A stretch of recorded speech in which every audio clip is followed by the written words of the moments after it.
Bonjour, vous pouvez me dire qui peut demander un mandat de protection La personne protégée. pour une personne? Le mandat de protection future, la personne elle-même peut demander un mandat de protection future, mais toute personne qui constate une situation délicate pour une personne peut demander une mesure de protection. C'est-à-dire la personne protégée, ses parents, ses ascendants, ses descendants, ou le service social. Les services sociaux peuvent demander également. Voilà, mais ils peuvent le demander, mais auprès du procureur de la République, puisque si la situation l'exige, puisque les demandes se font directement auprès du juge des tutelles par la personne ou par sa famille, avec un certificat médical d'un médecin expert. Alors, un mandat de protection, il y a tutelle, il y a curatelle. Curatelle simple, renforcée, c'est un peu compliqué tout ça.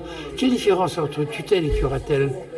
Alors la différence, la curatelle est une mesure d'assistance et de conseil, la mesure de tutelle est une mesure de représentation. Donc ce qui veut dire que dans le cadre d'une curatelle, on va signer les documents qui engagent sur le patrimoine de la personne avec la personne.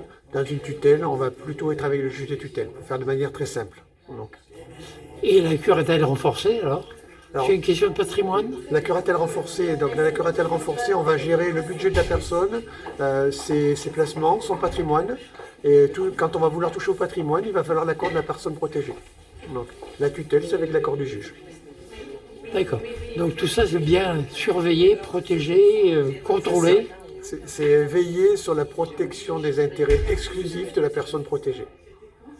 Mais c'est supervisé en fait quand même par le juge. Alors on est contrôlé par le juge, un subrogé curateur ou un vérificateur. Donc, et en interne, les services mandataires ont des contrôles croisés avec les équipes soutien et les responsables de service et le commissaire aux comptes.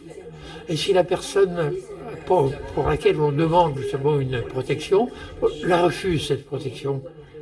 Alors, s'il la refuse et que le juge a un certificat médical et constate qu'il y a un besoin, il peut s'imposer à lui, dans tous les cas.